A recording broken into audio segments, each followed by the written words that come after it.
저의 하버드 교수 인생 30년을 걸고 말씀드립니다. 한국은 절대 무너지지 않는 엄청난 나라라는 걸? 전 세계 경제학자들이 한국은 절대 성공할 수 없다고 단언했습니다. 자원도 없고 땅도 좁고 전쟁까지 겪은 나라가 도대체 어떻게 살아남겠냐고요. 그런데 한국은 모든 예측을 뒤엎고 전 세계가 두려워할 만큼 강한 나라가 되었습니다. 미국의 한 경제학자는 이렇게 말했어요. 한국은 숨통이 끊어져도 싸우는 괴물 같은 나라다. 이게 무슨 뜻일까요? 왜 세계가 한국을 두려워하게 됐을까요? 오늘 영상 끝까지 보시면 소름 돋으실 겁니다. 영상 시작 전 구독과 좋아요를 눌러주시면 영상 제작에 큰 힘이 됩니다. 안녕하세요. 제 이름은 엘리나 휘트모어예요. 미국에서 태어나 경제학을 공부했고 하버드 대학 교수로서 세계 나라의 경제, 연구 활동을 하다가 얼마 전 은퇴를 하고 지금은 경제학자로 활동하고 있죠. 제가 젊었을 적 저는 항상 성장하는 나라에 관심이 많았어요. 자원이 많고 땅이 넓고 산업이 발전할 가능성이 높은 나라들이요. 그래서 브라질, 인도, 필리핀, 가나 같은 나라들을 연구했죠. 그 당시 신흥국들의 경제 개발 가능성을 보았어요. 각국의 경제산업 구조를 파악한 뒤 보고서를 작성하고 그 나라가 경제적으로 성장을 할 수 있는지요. 하지만 솔직히 한국은 제가 분석했던 그런 나라들과는 거리가 멀었어요. 작은 땅덩어리, 황폐해진 국토, 부족한 천연자원, 전쟁의 상처는 깊었고 나라 전체가 외국의 원조에 의존하고 있었어요. 경제학자들 사이에서는 한국이 가난에서 벗어날 가능성은 거의 없다는 말이 당연하게 통했어요. 저도 그렇게 믿었어요. 제가 처음 한국 땅을 밟았을 때가 아직도 생생해요. 1964년이었어요. 그때 저는 한국이 정말로 희망이 없는 나라라고 생각했어요. 보고서들도 그렇게 말하고 있었고 하버드의 동료들도 같은 의견이었죠. 하지만 제 대학 선배였던 리처드 멀로 교수님이 저에게 물었어요. 엘리나, 한국을 연구해보지 않겠어? 그때 저는 피식 웃으며 되물었어요. 정말로 가능성이 있다고 생각하세요? 그는 어깨를 으쓱하며 말했어요.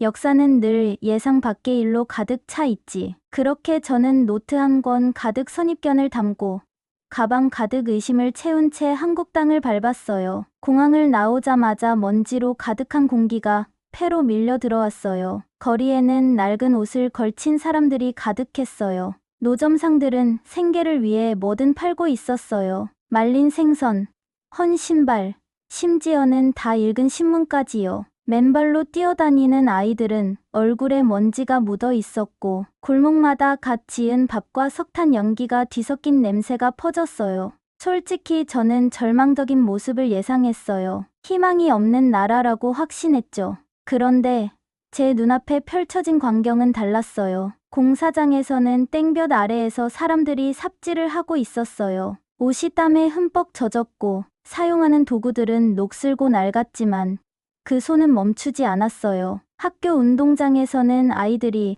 바닥에 앉아 낡은 책 한 권을 돌려보며 속삭이듯 공부하고 있었어요. 마치 이 공부가 자신들의 운명을 바꿀 것처럼요. 시장에서는 거친 손을 가진 한 여인이 직접 만든 신발을 팔고 있었어요. 그녀의 눈빛은 단단했어요. 그때 저는 깨달았어요. 한국은 천연자원이 풍부한 나라가 아니었어요. 넓은 땅도, 금광도, 유전도 없었죠. 하지만 한국에는 사람들이 있었어요. 그리고 그들은 절대 포기할 생각이 없었어요. 서울은 그동안 제가 가본 다른 대도시들과는 전혀 달랐어요. 건물들은 폐허처럼 보였고 거리에는 먼지가 가득했어요. 사람들은 조용한 긴장감 속에서 바삐 움직이고 있었고 입고 있는 옷은 낡고해졌어요. 아이들은 엄마의 손을 꼭 잡고 있었고 그 눈동자에는 배고픔과 호기심이 함께 서려 있었어요. 분명히 삶이 녹록지 않았어요. 그런데 이상하게도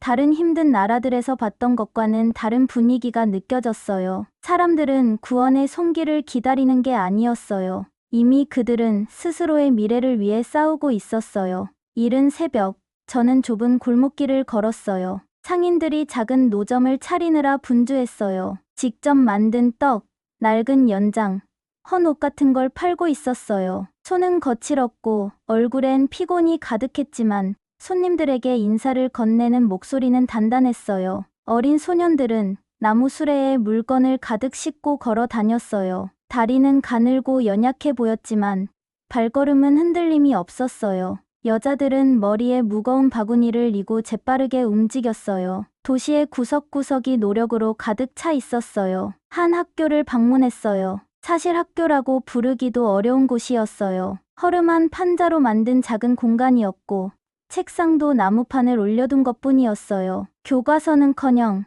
학생들은 종이 몇 장에 작은 글씨로 빼곡하게 필기하고 있었어요. 선생님은 말은 체구였지만 목소리는 힘이 넘쳤어요. 학생들은 차가운 바람이 부는데도 꼿꼿이 앉아 수업을 들었어요. 어떤 아이들은 몇 시간을 걸어서 왔다고 했어요. 발에는 먼지가 가득했고 배도 고파 보였지만 눈빛만큼은 반짝였어요. 그들에게는 배움이 곧 미래였어요. 공장들도 다시 살아나기 시작했어요. 남녀노소 할 것 없이 모두 긴 시간을 일했어요. 기계 위로 손이 바쁘게 움직였어요. 그들은 단순히 물건을 만드는 게 아니었어요. 희망을 만들고 있었어요. 지금보다 조금만 더 버티면, 조금만 더 노력하면 아이들에게 더 나은 세상을 줄 수 있을 거라고 믿었어요. 그래서 모두가 한 걸음씩 앞으로 나아갔어요. 하루하루를 버텨냈어요. 정부도 이 상황이 심각하다는 걸 잘 알고 있었어요. 외국의 원조에 의존할 수도 있었지만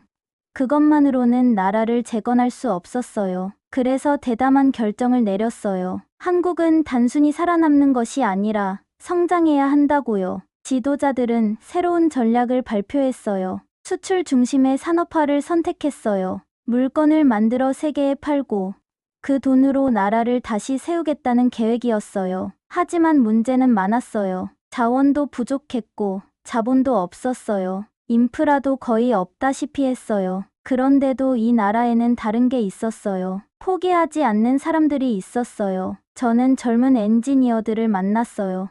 그들은 최신 장비도 없었고 제대로 된 교육을 받은 것도 아니었어요. 하지만 머리는 날카로웠고 의지는 단단했어요. 그중 한 명인 박 씨가 말했어요. 우리한테 기다릴 시간이 없어요. 실패하면 그 피해는 우리 아이들이 보게 되겠죠. 그래서 배우고 적응하고 만들어야 해요. 그녀는 작은 작업장에서 사람들이 손수 라디오와 섬유 제품을 조립하는 모습을 지켜봤어요. 한 땀 한 땀 신중하게 포장해 수출할 준비를 했어요. 속도는 더뎠고 과정은 힘들었지만 아무도 포기하지 않았어요. 그들은 알았어요. 이렇게 해서라도 한 걸음씩 나아가야 한다는 걸요. 수십 년이 지나 저는 그 시절을 떠올렸어요.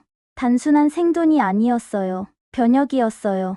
무너진 나라가 다시 일어나는 과정이었어요. 누구의 도움 때문이 아니라 사람들의 의지 덕분이었어요. 한국은 단순히 재건하는 게 아니었어요. 스스로에게 그리고 세상에 증명하고 있었어요. 결의만 있다면 운명도 바꿀 수 있다고요. 1970년대에 접어들면서 한국은 더 이상 힘겹게 버티는 나라가 아니었어요. 서울 거리에는 활기가 넘쳤고 작은 공장들도 이제는 기계 소리로 가득 찼어요. 사람들은 그 어느 때보다 열심히 일하고 있었고 그 노력의 결실이 서서히 보이기 시작했어요. 정부는 새마을운동이라는 새로운 정책을 도입했어요. 이 운동은 농촌 지역을 발전시키기 위한 것이었어요. 손으로 논밭을 일구던 농부들은 더 나은 농기구를 쓰게 되었고 외딴 마을들은 직접 길과 다리를 놓으며 변화해 나갔어요.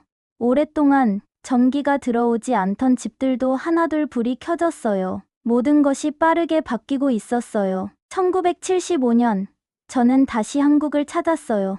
제가 마지막으로 이곳에 왔을 때는 여전히 전쟁의 상처와 가난이 남아 있었는데 지금 제가 마주한 풍경은 전혀 달랐어요.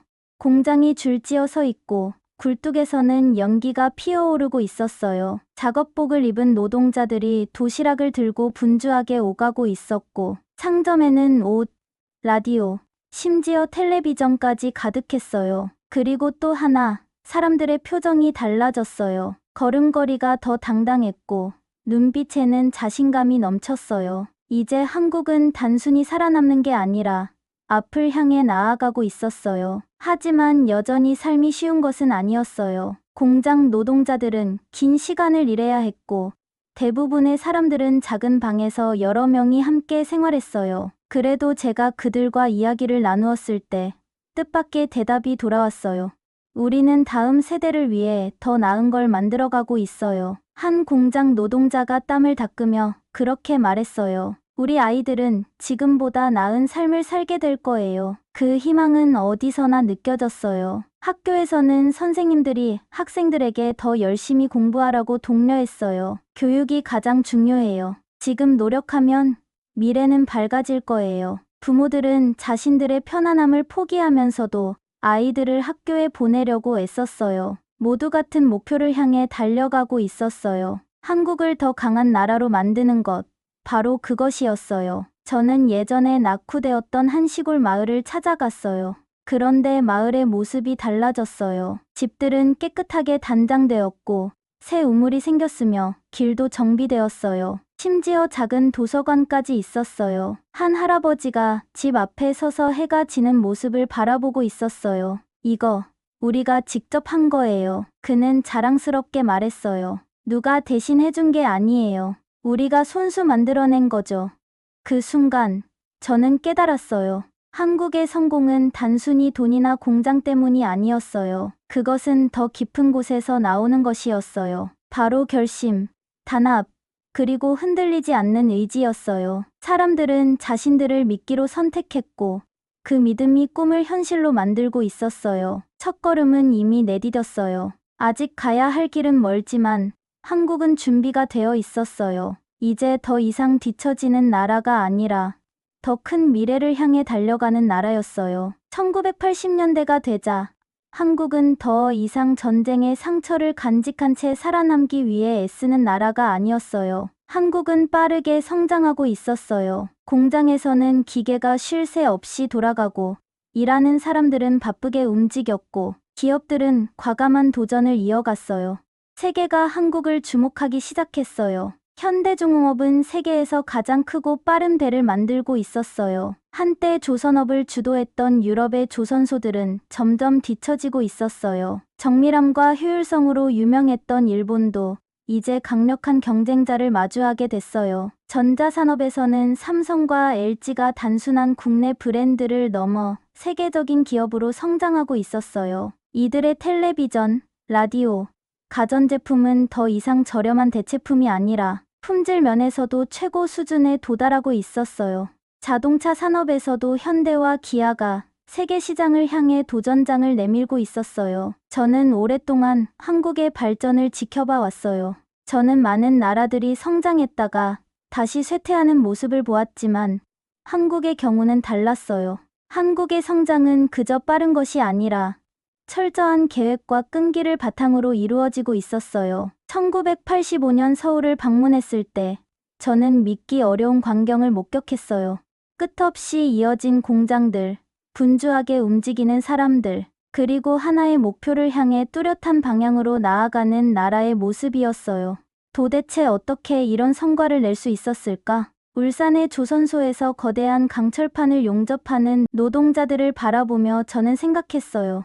답은 명확했어요. 부지런함, 철저한 규율, 그리고 강한 국가적 의지. 한국 사람들은 자기 일이 자랑스러웠어요. 제품에 문제가 있으면 바로 고쳤고, 기계가 멈추면 개선했고, 경쟁에서 밀리면 원인을 분석하고 더 나아졌어요. 하지만 성공이 쉽게 찾아온 것은 아니었어요. 긴 노동시간에 지친 노동자들은 더 나은 근무 환경을 요구하며 파업을 벌였어요. 기업들은 빠른 성장을 유지하면서도 공정함을 지켜야 하는 어려운 선택을 해야 했어요. 정부는 때로는 중재자로, 때로는 규율을 세우는 역할을 하며 이 과정에 개입했어요. 위기의 순간도 있었어요. 마치 모든 것이 한순간에 무너질 것처럼 보이기도 했어요. 그럼에도 불구하고 한국 사람들은 포기하지 않았어요. 이미 전쟁으로 잿더미가 되었던 나라를 다시 일으켜 세운 경험이 있었기 때문이에요. 이 정도의 도전은 충분히 극복할 수 있다고 믿었어요. 세계 시장이 변화하면 한국 기업들은 신속하게 적응했어요.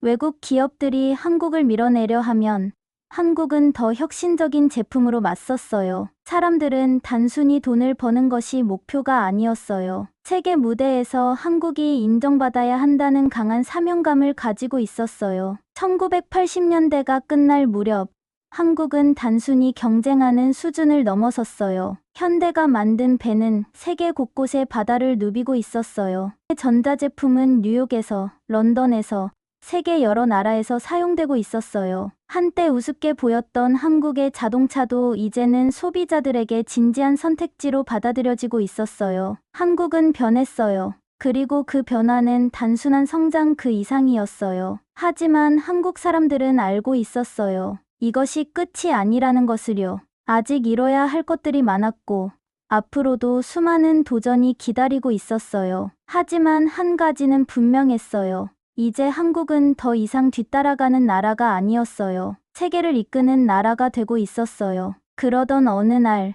재앙이 닥쳤어요. 1997년, 한국은 역사상 최악의 경제 위기를 맞이했어요. 아시아 금융 위기가 쓰나미처럼 덮치면서 기업이 무너지고, 은행이 문을 닫고, 심지어 정부마저 흔들렸어요. 주식 시장은 폭락했고, 하루아침에 일자리를 잃는 사람이 많아졌어요. 어제까지만 해도 평범하게 살던 가족들이 갑자기 생필품을 사는 것조차 어려워졌어요. 나라가 파산 위기에 몰리면서 불안이 온 나라에 퍼졌어요. 세계는 한국을 지켜봤어요. 전문가들은 비관적인 전망을 내놨죠. 한국이 다시 일어나기는 어렵다고 했어요. 하지만 한국 사람들은 결코 포기하지 않았어요. 전국 곳곳에서 놀라운 일이 벌어졌어요. 사람들은 가만히 있지 않았어요. 모두가 나라를 살리기 위해 나섰어요. 수많은 시민들이 자발적으로 자신이 가진 금을 내놓기 시작했어요. 결혼 반지, 목걸이, 대대로 내려오던 갑옷까지 정부에 기부했어요. 어린아이들조차 작은 금 장신구를 내놓았어요. 모두가 한마음이 되었어요. 우리 대한민국, 우리가 지킨다. 이 모습을 지켜보던 저는 감탄을 금치 못했어요. 이렇게까지 나라를 위해 희생하는 국민이 또 있을까? 저는 감격했어요. 이건 단순히 돈의 문제가 아니에요. 이건 자부심, 단결력이에요. 한국 사람들은 세계에 그들의 의지를 보여주고 있어요. 사람들이 내놓은 금은 녹여져 팔렸고, 그 돈은 나라의 빚을 갚는 데 사용됐어요. 하지만 단순히 경제적인 도움이 된 것만은 아니었어요. 이 운동은 사람들에게 희망을 심어줬어요. 사람들은 더욱 열심히 일했고, 허리띠를 졸라매며 하나둘씩 사업을 다시 일으켰어요. 위기는 한국을 시험했지만 그 시험을 통해 한국은 더욱 강해졌어요. 2000년대 초반, 기적 같은 일이 벌어졌어요. 한국은 예상보다 훨씬 빨리 경제 위기를 극복했고, 그 누구도 예상하지 못할 만큼 강하게 돌아왔어요. 전 세계가 놀랐어요. 불과 몇 년 전만 해도 어려움을 겪던 한국 기업들이 글로벌 시장을 휩쓸기 시작했어요. 삼성, 현대, LG 같은 기업들이 세계적인 브랜드로 성장했어요. 이제는 세계가 한국을 주목하기 시작했어요. 이 위기는 한국을 완전히 바꿔놓았어요. 더 창의적이고, 더 철저하고, 더 강한 나라가 되었어요. 하지만 무엇보다도 한국 사람들의 정신은 결코 흔들리지 않았어요. 저는 한국이 다시 일어서는 모습을 지켜보며 미소 지었어요. 이들은 단순히 경제를 회복한 게 아니에요. 저는 깨달았어요.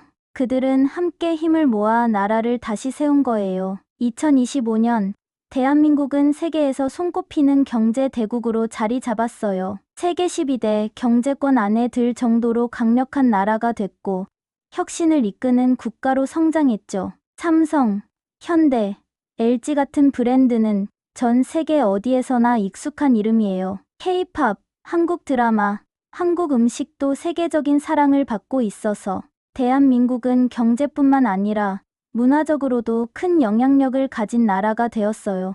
저는 대한민국의 놀라운 발전을 누구보다 확신하며 학생들에게 자주 말하곤 해요. 만약 여러분이 노력하면 정말 성공할 수 있을까? 하고 의심이 들 때마다 한국을 보세요. 아무것도 없는 상태에서 이렇게 대단한 나라를 만들었잖아요. 서울에서 보낸 어느 밤이 떠올랐어요. 높은 빌딩의 옥상에 올라가 아래를 내려다봤을 때 서울의 빛나는 야경이 한눈에 들어왔어요. 강남의 네온 사인은 빌딩 유리창에 반짝이고 거리는 활기로 가득했어요. 자동차들이 길을 가득 메웠고 사람들의 웃음소리가 곳곳에서 들려왔어요. 전광판에서는 최신 K-팝 콘서트 광고가 끊임없이 나오고 있었죠. 50년 전만 해도 이 도시는 어둡고 힘겨운 시간을 보내고 있었어요. 그런데 지금은 이렇게 밝고 화려하게 빛나고 있네요. 저는 전쟁 직후 한국의 모습을 떠올렸어요. 나라가 완전히 무너진 상태였고 사람들은 먹을 것도 부족했어요. 하지만 한국 사람들은 포기하지 않았어요. 누구보다 열심히 일했고 끝까지 노력했죠. 공장은 밤낮 없이 돌아갔고 학생들은 쉬지 않고 공부했어요. 부모님들은 자녀 세대를 위해 모든 걸 희생했어요. 그때 한 학생이 손을 들었어요. 교수님, 한국이 어떻게 이렇게 성공할 수 있었나요? 저는 미소를 지으며 답했어요. 혁신과 끈기 덕분이에요. 정부는 교육, 기술, 산업에 과감하게 투자했죠. 삼성은 단순히 전자제품을 만드는 게 아니라 새로운 기준을 만들었어요. 현대는 자동차를 만드는 데 그치지 않고 세계 최고 기업들과 경쟁했어요. 그리고 가장 중요한 건 한국 사람들은 결코 쉬운 길을 선택하지 않았다는 거예요. 또 다른 학생이 궁금한 듯 물었어요. 하지만 한국은 미국이나 중국처럼 큰 나라는 아니잖아요. 그래도 영향력이 크다는 게 신기해요. 저는 고개를 끄덕이며 대답했어요. 크기가 중요한 게 아니에요. 한국은 반도체 기술, 조선업, 오지 네트워크 같은 분야에서 세계를 선도하고 있어요. 잠시 말을 멈추고 학생들의 반응을 살펴보며 덧붙였어요. 그보다 더 중요한 건 한국 사람들의 마음가짐이에요. 한국은 한때 도움을 받던 나라였지만 이제는 다른 나라를 돕는 나라가 됐어요. 과거에는 배우는 입장이었지만 지금은 혁신을 이끄는 국가가 됐죠. 그날 밤, 저는 서울 거리를 걸으며 다시 한번 한국의 힘을 실감했어요. 카페 창가에 앉아 노트북을 두드리는 학생들을 보았어요. 늦은 밤까지 코딩을 하며 뭔가를 개발하고 있었죠. 이 나라는 절대 멈추지 않아요. 저는 그렇게 생각했어요. 이 나라는 항상 꿈을 꾸고 있어요. 그 순간, 저는 확신했어요. 한국은 앞으로도 계속 세계를 놀라게 할 거라고요. 이미 불가능을 가능하게 만든 나라잖아요. 앞으로도 또다시 새로운 역사를 써 내려갈 거예요. 여러분들 오늘의 사연 어떠셨나요? 전쟁으로 모든 걸 잃었던 나라가 이제는 전 세계가 주목하는 강대국이 됐습니다. 그저 기적이 아니었습니다. 우리 부모님 세대, 그리고 그 이전 세대에 피와 땀이 있었기에 가능한 일이었죠. 생각해보면 한국은 언제나 불가능을 가능으로 만들어 온 나라였습니다.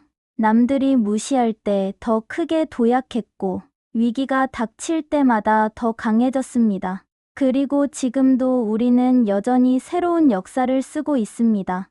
그렇다면 앞으로의 한국은 어떤 모습을 보여줄까요? 우리는 어디까지 올라갈 수 있을까요? 여러분은 어떻게 생각하시나요? 여러분이 생각하는 한국이 가장 자랑스러운 순간은 언제인가요? 지금 우리가 집중해야 할 다음 목표는 무엇일까요? 여러분이 미래 세대에게 전하고 싶은 대한민국의 정신은 무엇인가요? 여러분의 의견이 너무 궁금합니다. 댓글로 자유롭게 남겨주세요. 대한민국의 미래를 함께 이야기해봅시다. 저는 더욱 감동적인 사연으로 찾아뵙겠습니다. 감사합니다.